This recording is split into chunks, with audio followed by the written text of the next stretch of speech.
Hi అండి. ఈ నిన్నటి వీడియోకి కంటిన్యూషన్. నాకు డెలివరీ టైం దగ్గర పడకముందు ఉమ్మనీరు పోవడం స్టార్ట్ అయింది. అమ్మకి చెప్పాను, అమ్మ నాకు ఏదో అయిపోతుంది, భయంగా ఉంది అని. అలా అంటే అమ్మ ఏమిటి సమస్య అని తెలుసుకొని మా పిన్నిని కూడా పిలిచి ఇద్దరు కూడా ప్రాబ్లం నిర్ధారించుకొని ముందు ఈ విషయాన్ని తన భర్తకి చెప్పాలని ఫోన్ చేస్తే అవలేదు. మినిమం 10 సార్లు చేసినా అవలేదండి. అమ్మో ఇంకా లాభం లేదని మా పిన్ని, అమ్మ, చిన్నన్న అందరూ నన్ను తీసుకొని హాస్పిటల్లో జాయిన్ చేయడానికి ఇన్ఫర్మేషన్ అంతా హాస్పిటల్ సిబ్బందికి ఇస్తున్నారు. అన్నీ అయిపోయాక అసలు టెన్షన్ ఇక్కడేనండి.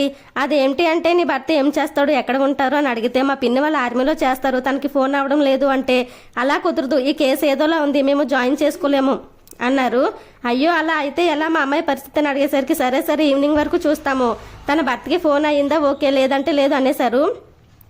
సాయంత్రం అయింది. అప్పుడు మా బావకి సిగ్నల్ వచ్చిందని ఫోన్ చేసేసరికి నాకు జరిగిందంతా చెప్తే తన ఐడి కార్డు ఫోటో పెట్టాక మా పిన్ని హాస్పిటల్ సిబ్బందికి చూపించాక ఇతను ఆర్మీ, నాను చాలా అదృష్టవంతురాలు అమ్మా అని అప్పుడు నాకు డెలివరీకి అంతా సిద్ధం చేశారు. మా పిన్ని సంతకం చేసింది, డెలివరీ అయిపోయింది.